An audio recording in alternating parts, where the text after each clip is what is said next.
Hello and welcome to next week's mini reset. And this is how I survived the 3 to 6 p.m. shit show when my kids are coming off meds. If it's 3 to 6 p.m. in your house or 3 till 9 p.m. in my house, and it feels like a slow burning apocalypse. One child's crying, one's climbing furniture, you're standing in the pantry eating chocolate just to cope, and you're wondering where it all went wrong. Is it just you? What should I be doing differently? No, a lot of us experience this. And this is the ADHD medication rebound window. And it's neurochemical whiplash and it's brutal for everybody. Now, if you have children who take stimulant medication, you will understand this. If you have children who are internalizers, for example, or externalizers, or really any child, after they get home from school, it can be a car crash without stimulant medication involved for everybody around you. They can have absolutely no yeses left. You ask them, put your lunchbox on the bench, and they pick it up and throw it at the wall. If you've experienced that, lots of crying, lots of fighting, lots of screaming, nobody will do anything that you've asked. This is the 3 to 9 p.m. in my house shit show. It can be the moment the meds wear off. It can be everything they've suppressed all day. Sensory needs, emotional build-up, hunger, movement, rage, and you may have had a really busy day at work. You may be feeling awful. You may have PMS. You may be fighting with your partner. You may be single, doing it all yourself alone. You could have family drama, a sick parent. Who knows what's going on? But you know who doesn't care what's going on for you? Your children, because they're kicking off regardless. Maybe you start the day patient, present, organised.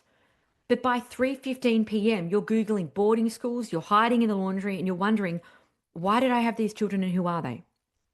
Maybe you work till 5:30, you pick them up, and they've just been at after school care and they're kicking off. Maybe you've got teenagers and they're basically refusing to speak to you and hating you, and you have no idea what's going on in their brains, and you are desperate to make sure they are okay. Whatever is going on for you, it happens in the afternoon. So let's talk about medication first and the rebound effect. Now, a lot of parents will ask, I don't think the stimulant medication is working because, or what can my child take at 3 o'clock because this is what happens. Now, psychiatrist Dr. Ann Childs and ADHD researcher Dr. Russell Barkley really talk about the rebound effect and the abrupt return and often intensifying ADHD symptoms that happen when the meds wear off. Now, I experience this because when I walk around my house, I can't remember where I am, what I'm doing, and I have a complete inability to unpack lunchboxes, do anything simple because my ADHD medication is wearing off and I'm like super inattentive and really hyperactive and so confused. At this same point, I have my children and they are having the same experience. Now, a lot of people talk about this, particularly if they're neurotypical or maybe if they're ADHDers and they've self-diagnosed, they haven't taken medication themselves, and it can be difficult to understand and empathize with how this feels. And so then it gets labeled bad behavior. My child needs more discipline. This is what they're doing. And we name the behavior and talk about how badly behaved they are and try to punish them to make it better. However, let's call it for what it is, particularly if you've got stimulant medication on board. It is a dopamine dysregulation completely. As the meds drop out of your child's system, dopamine plummets. And this can lead to emotional dysregulation, very low frustration tolerance, sensory seeking, shutdown, rage. Your child isn't necessarily being dramatic, but they may be experiencing withdrawal. And it can be happening every day, and they can be completely unreasonable. That's how it looks.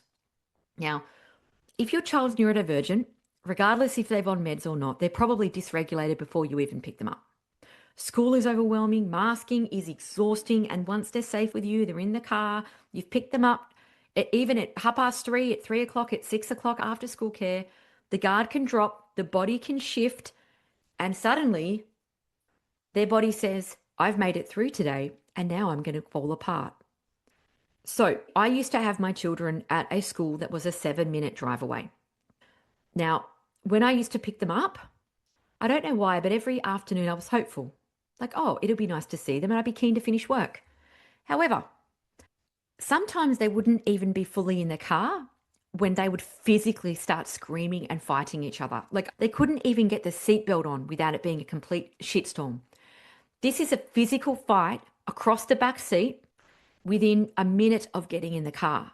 Like I would be trying to go around a specific roundabout right near the school, and they would be across the back seat tearing hair out physically from each other's head. I would actually threaten and say, I'm going to jump out of the car if you continue. Like I would just couldn't stand it.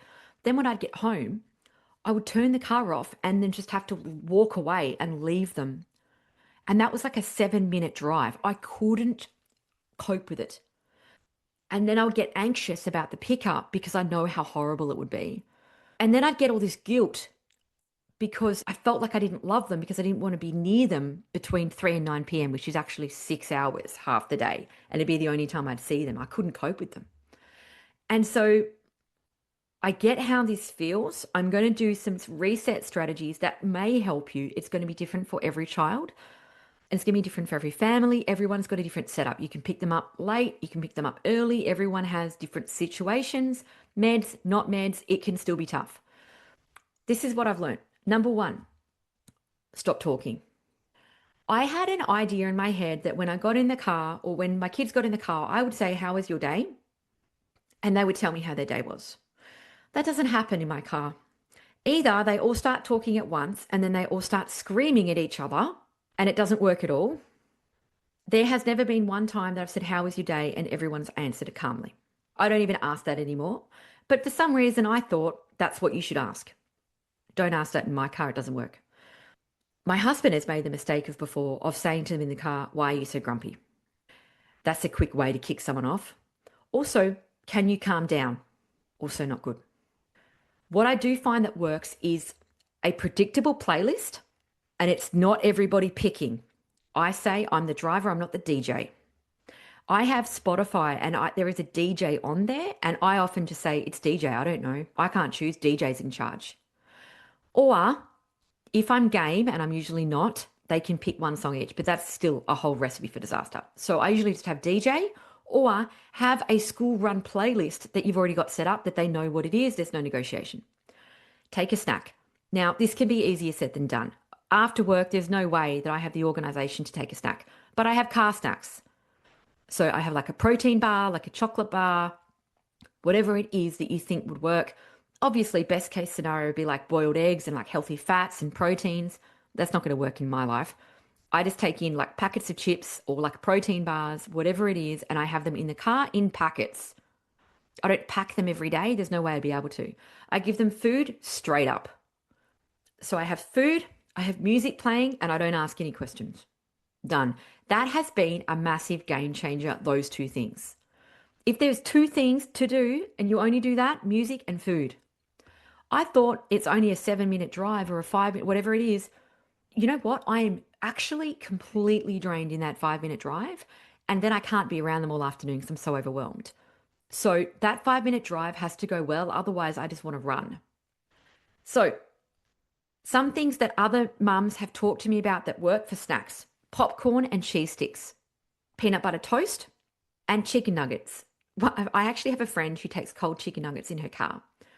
However, I'm somebody who can't take it from the fridge to the car. I don't have the executive function, so I would just go potato chips and protein bars at that point. Number 3, a lot of people don't realize that for some reason, to be fair, there is a confusing part with school because they're so exhausted, but they also want to move. So they talk about how tired they are, but yet they need to move because a lot of the tiredness is mental tiredness, but they haven't necessarily moved enough. So sometimes a 10-minute reset on the trampoline is good. I pump music. I don't know what it is. There's a sensory component to music. When my kids calm down when there's music, I don't know what it is. There's less fighting every time I have music. We play handball with music. You may walk the dog. You may play handball if it's not too triggering to have everybody do that. Try to find something that involves music that's also calming. So for example, it might be playing music and having a dance party, or it might be doing separate things. You do something with one child to stop the fighting. Another mistake I've made in the past, which I no longer do, is expect that it's going to be crap. I used to just have this hopeful view into the afternoon, and I don't ever know why. My hubby, I've had to really talk to him about this because I've said, if you come home, you've got to be home. Don't come home and then have important phone calls to make and have to work and expect not to be interrupted. Don't expect to have an important phone call and everyone be quiet at that time. Don't expect to have downtime. Expect to have the homework battle if you choose to be a homework family. Expect it to be tough, and I can't expect my kids to unpack their lunchbox, put it in the bin, and wash it out. But they are 9, 7, and 6. Yes, I thought they'd be doing that. However, I haven't managed to get them to do that unless it's like full, I stand over them, it's a battle. I know ADHD mums that put a podcast in or music in one ear. Manage your own emotions as best you can. And don't do what I do, which is just go in there to the 5-minute car drive and then completely annihilate all of your energy then. Number 2, lower demands. So for example, putting the lunchbox in on the bench, emptying it out, washing it, whatever it is, that sounds like so good to me. My kids can't do that. Low demand parenting saves me at this point. It's not because I'm lazy and I let them do whatever they want and I don't have standards, but I know that expecting a kid that's held it together all day, especially if their medication is coming down at the same time and the nervous system crashes, and then expecting them to do jobs and chores does not work for my house. It doesn't build connection, and it's a recipe for everybody screaming at each other and me just like losing my mind. I reduce the number of things that I expect to go right. And if I'm going to do hardcore parenting and getting them to do jobs and stuff, I don't do it at that time.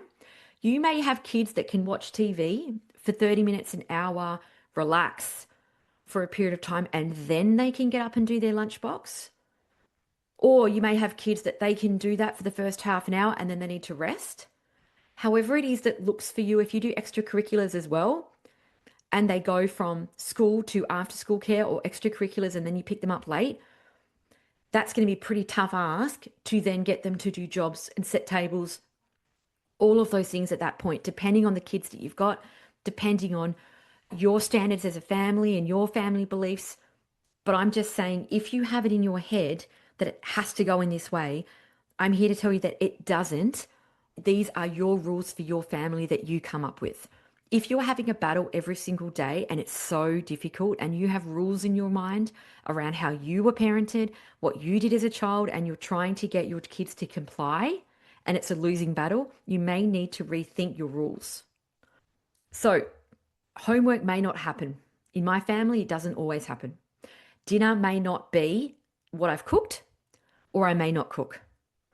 It's not the time to lecture, teach lessons. It's time to survive, basically. Low demand doesn't mean no boundaries, but it does mean realistic, flexible expectations that are really on your kids' regulation, and it may change from day to day. You may ask yourself, what can my child cope with today? And it may be nothing. Or maybe it is that they can do their lunchbox that day. Maybe it is more one day and less the next. Meet your child where they're at individually rather than having preset rules. Now, if you are so busy, just really getting intense about all of the rules that they have to do in a rigid way with no flexibility. If you have chores they must do all day, every afternoon, no matter what, you may find that if you are so set on the rules, you miss something that really is important. For example, if your child is getting bullied, something massive is happening at school and you can't get them to do what you're wanting them to do, ask why. Did you have a hard day? What happened, mate? How are you feeling? You look tired. What happened today? They may say to you, we had a relief teacher. They were horrible. I hated it. My friend did this to me. Sit down and connect with them. But if your connection is this is next, this is next, this is next, you may struggle to get that connection. And it's different for every family. There are families that only have 15 minutes. They may pick their child up at 5:30 and they may have to cook dinner, do all of the jobs and get their kids in bed by 7:30. This is going to look different for everybody. And of course, we can all do this if we had enough time, isn't it? But we often don't have enough time. But if 3 to 6 p.m. or 3 to 9 p.m. makes you question everything, your parenting, your mental health, your marriage, I want you to know your parenting, your mental health, you may feel completely insane, Just know if your kids are on medication, the window is chemically stacked against you. If they aren't on medication, they are still possibly masking, holding it in all day, and then they're letting it out when they get home. However, you're still there feeding them, holding the line, showing up, taking care of them, and that is a massive job in itself. And we've got to remember that we are in a system that doesn't necessarily cater for your child, and you've kind of got to cushion them on the fall every afternoon from school, if that's your reality. And that is a big job, so well done. But look, this is your quick reset for the week. You've already started just by listening. You don't have to push harder, but you need to feel safer and take the pressure off. I'll be right here next time when you need a quick reset. Until next week, please follow the podcast, jump into the Facebook community, leave a review, or share this episode with a friend. Thank you so much for listening.